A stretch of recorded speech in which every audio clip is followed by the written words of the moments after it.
Allow me to tell you a little story about what hearing loss, dementia, and cholera all have to do with each other. I know. That may seem like an odd trio, but the history of discovery and the importance of risk reduction are completely applicable to all of today's discussions in conferences, on social media, about the increased risk of hearing loss and dementia.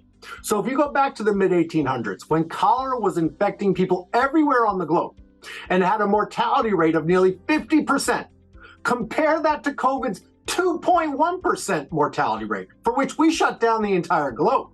So we can't even imagine a 50% mortality rate, and it mostly killed our children.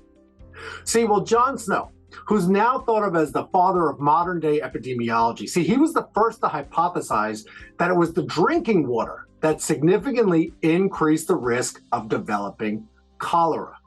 Of course, he was railed against by all the elders in the scientific community. The ivory tower looked down upon him for his nonsense theories, all because they couldn't see the cholera, and because there was yet to be a causal link. Well, sure enough, John Snow was right, even though it was over a half a century away before anybody actually could see cholera under a microscope. Had John Snow listened to the scientific elite, or if we as a society would have waited until causation data existed, it's pretty much a guarantee that tens of millions of more people, mostly children, would have died from cholera. Now, what does this have to do with hearing loss, cognitive decline, and dementia? Well, the connections of hearing loss and cognitive decline, this has actually been discussed in the literature for nearly 50 years. But the medical community has really started to focus on the connections since Dr. Lin and colleagues at Johns Hopkins, they resurrected the data and highlighted the correlations of degree of hearing loss with increased risk of cognitive decline and dementia. This group was also able to highlight that rates of global cerebral atrophy is quite common in people with hearing loss, which is also a hallmark feature of people with dementia. Now look, yes, all the data we have thus far about hearing loss and dementia are trends. They're correlational data, just like John Snow's original work when he drew maps with cholera infection and outbreak rates sort of superimposed on them. But imagine if society waited to prove causation with cholera and drinking water. We must accept the premise that dementia is the greatest neurocognitive disorder of our time.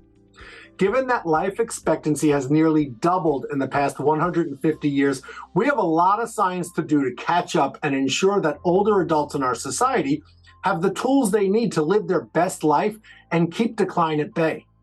So we, as hearing care providers, have a responsibility to educate our patients on the connections of hearing loss and dementia and the potential impact on cognitive performance that may come from treating hearing loss, right? And let's not lose sight of the fact that treating hearing loss is indicated by the medical community, not the audiology community, the medical community, as being a leading modifiable factor to preventing dementia. As of today, there is no readily available treatment for dementia. However, there is a consensus in the scientific community on 12 modifiable factors for preventing decline in dementia, of which treating hearing loss appears to be the most significant of all the factors. As hearing care providers, we're at the forefront of increasing cognitive health and educating our patients on the impact of their sensory loss and lifestyle behaviors that can help them to reduce their risk of decline. In fact, extending mild cognitive impairment by 1 year, so stopping the conversion from MCI to dementia, would decrease dementia prevalence by 2050 by 10%. Both the American Medical Association and the Lancet Commission, the two most respected medical bodies on planet Earth, have indicated that treating hearing loss may significantly reduce the risk of developing dementia.